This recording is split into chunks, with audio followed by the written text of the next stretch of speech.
Housekeeping.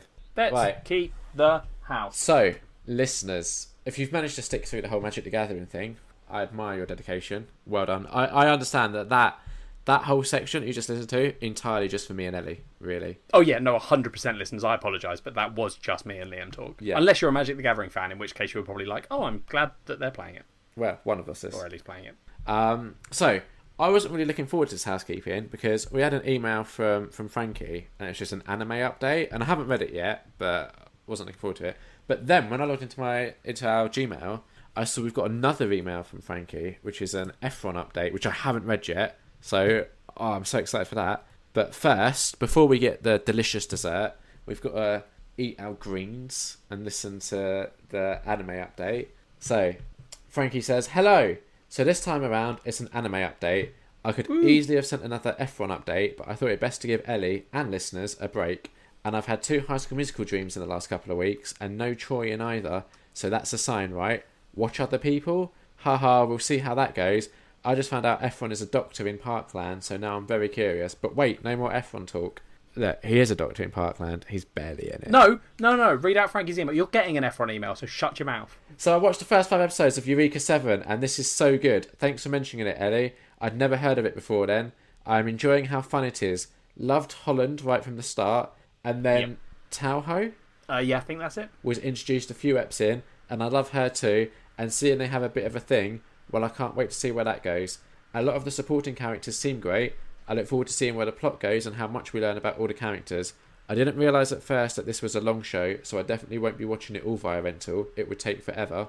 We'll be looking on eBay in the next few weeks to pick up the set. And Liam, I think you might like it. Definitely looks to be a strong coming-of-age story for the main character. Yep. But you won't watch it because he's stubborn. I'd listen to Frankie. We're going to do one of her other recommendations, aren't we? It's just you that I don't trust. Frankie said, and also Liam, I just want to throw another title at you because I've just started rewatching it and I think you might enjoy it. I've already recommended this one to Ellie. Kill la Kill. It's not what you asked for. It's a super violent, high energy, weird action show. Definitely has none of the realism that you'll get in Shinshike Yori, but it's a lot of fun and it does have a school setting. The reason I think you might like it is because you liked Ripley best in Lumberjanes.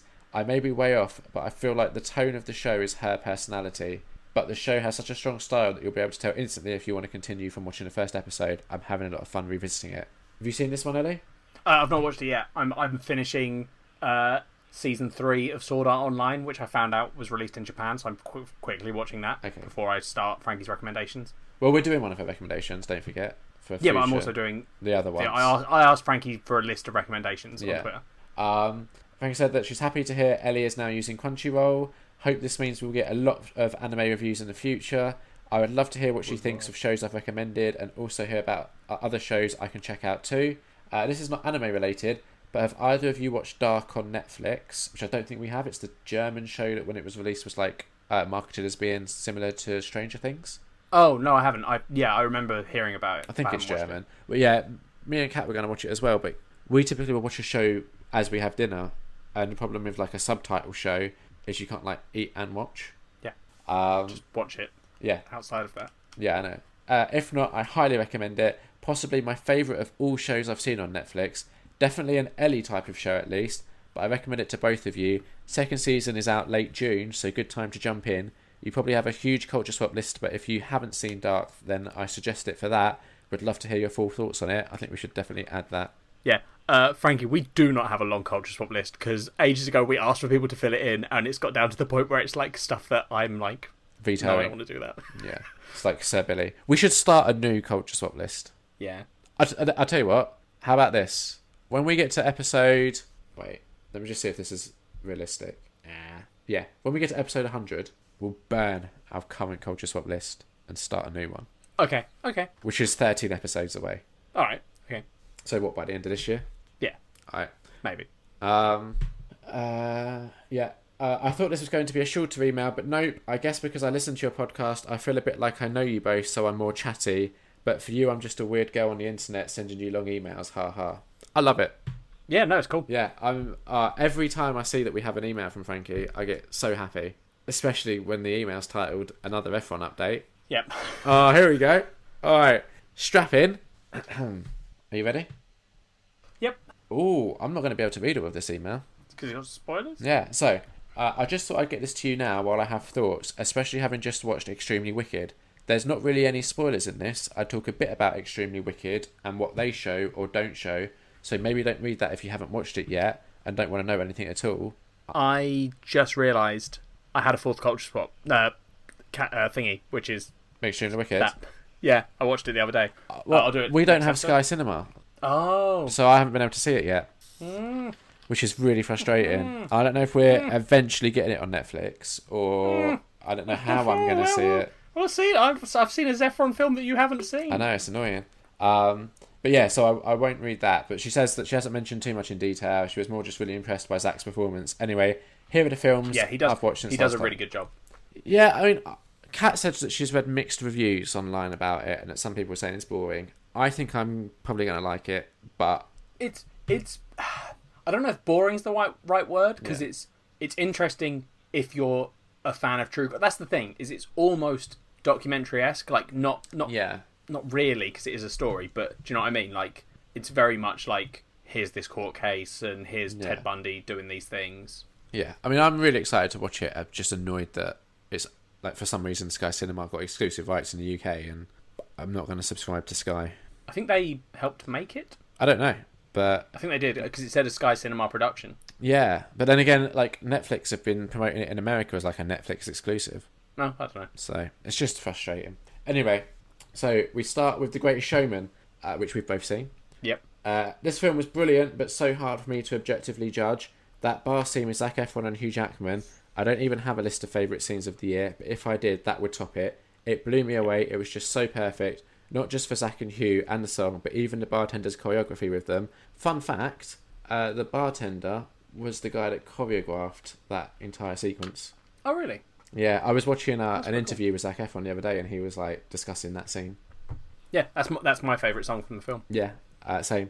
So good. The song with Zendaya was pretty great too. Another one that looked really good to watch. The rest of the film was a bit of a mix. Some was good, some just okay. I am glad that the world's best opera singer didn't sing opera. I'd have to give this a rewatch to be able to judge it properly. For now, it stays with a really high rating, pretty much just for that bar scene. Yep. Then she saw Mike and Dave Need Wedding Dates. This film was a bit similar to Baywatch in that some of the jokes didn't work for me and the story wasn't much, but the cast made it enjoyable. But I enjoyed Baywatch a lot more. I really enjoyed seeing Zac Efron and Anna Kendrick together. Those few moments where they were off on their own having chats were pretty cute. Aubrey Plaza was great once again. Not much to say about this one, it was just good fun. Then we've got Bad Neighbours 2, Sorority Rising. Okay, so as I go to write about this one, I realise his character is called Teddy and he's hanging out with sorority girls, dealing with rejection and feeling aimless in life. That's a bit weird now I've seen Extremely Wicked. Imagine if this had turned into a serial killer film. But anyway, I quite enjoyed this one.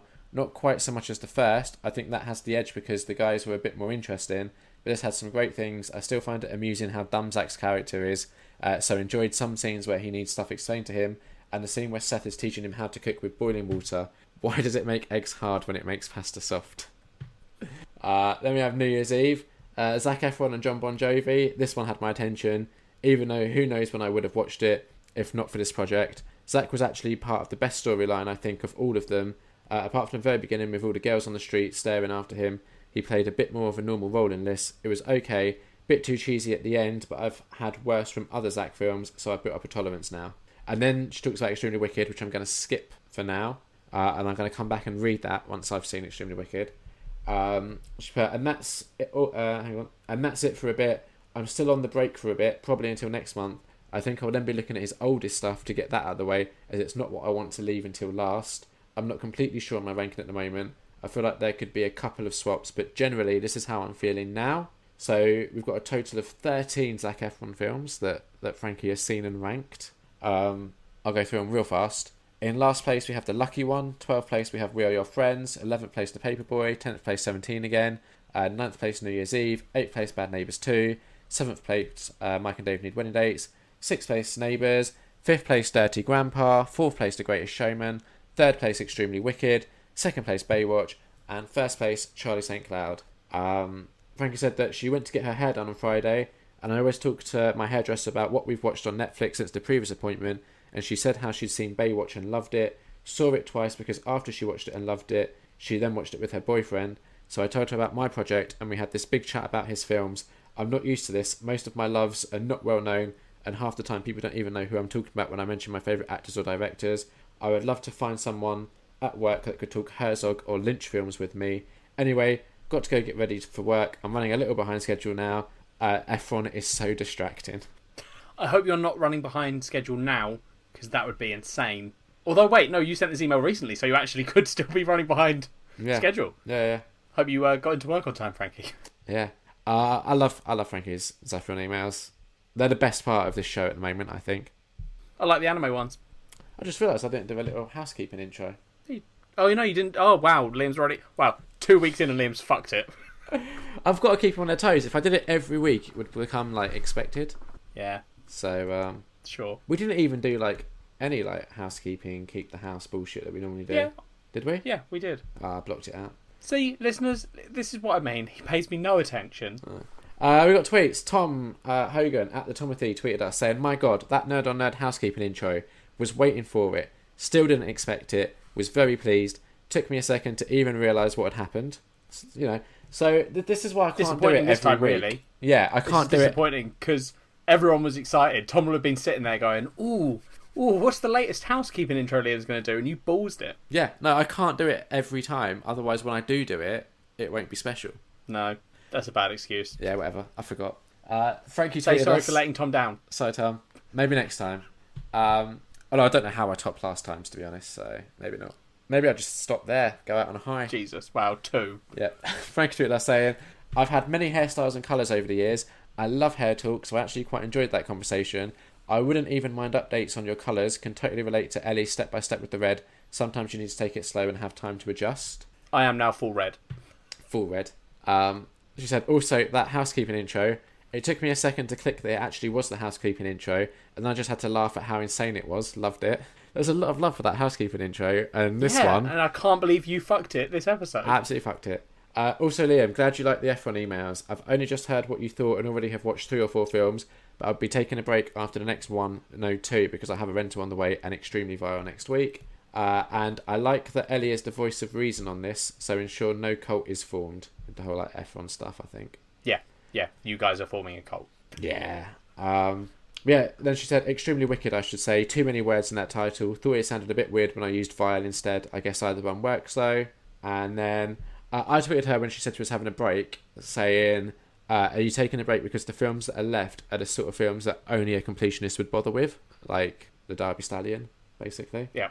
And Frankie said, "Oh no, I will be watching every film I can find. Just taking a break because I've watched so many so close together. It won't be a very long break. I'm enjoying this project." Yeah. So that's good. Then we had another tweet from Frankie where she was saying that her rentals arrived and she was having a bit of a nerd on nerd night as she was going to watch a few episodes of Eureka 7 on your recommendation, and then she was watching New Year's Eve for the Zac Efron project. Amanda tweeted us when I tweeted saying the things I do for this podcast with an image of me about to watch 50 Shades Darker. Amanda tweeted us saying yes.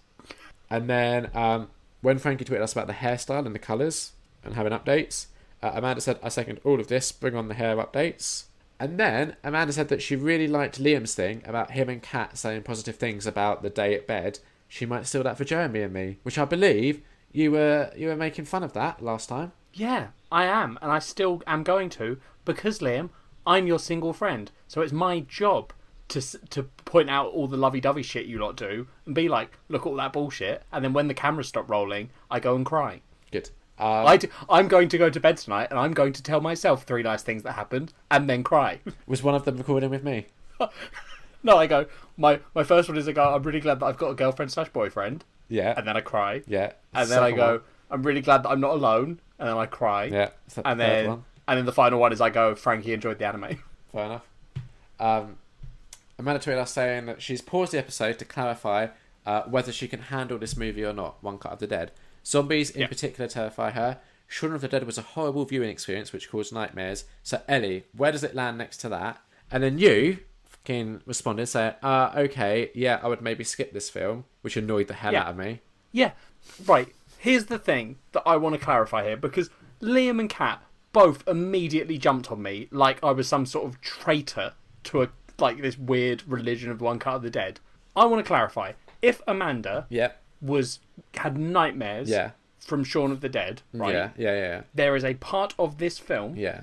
that Amanda will not like. Is that? Wait, no. Let me ask you this. By the end of the film, is there still a part that she won't like? But I don't know if that matters. I think it does. Because if the part we're talking about freaks her the fuck out, then just having the rest of it happen won't solve that. That's not how it works. I don't know. It's like it when someone scares you with a spider and then they get rid of the spider. You don't go, oh, yeah, I'm good now. You're like, yeah, fuck, that was terrifying.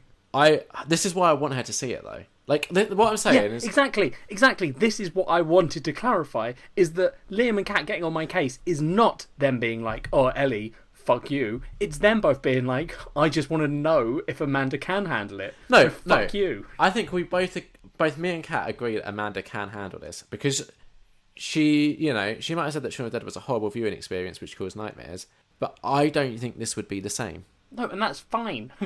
But you were so aggressive at me. Yeah. So you said maybe skip this film, and I just tweeted saying I disagree, and then I tagged Kat in it and said, "Do you think Amanda could handle One Cut of the Dead?" Yeah, and Kat immediately called your girlfriend in. Yeah, she fights all my best battles for me. Kat then said, "Yes, Amanda, you definitely could. I don't want to give a lot away so publicly, but I think you'd appreciate the film for what it does." And then you did like a little like shruggy emoji. Yeah. And then Kat just responded to that, just saying, "Just face it, Ellie, you're wrong." Yeah. Which was brilliant.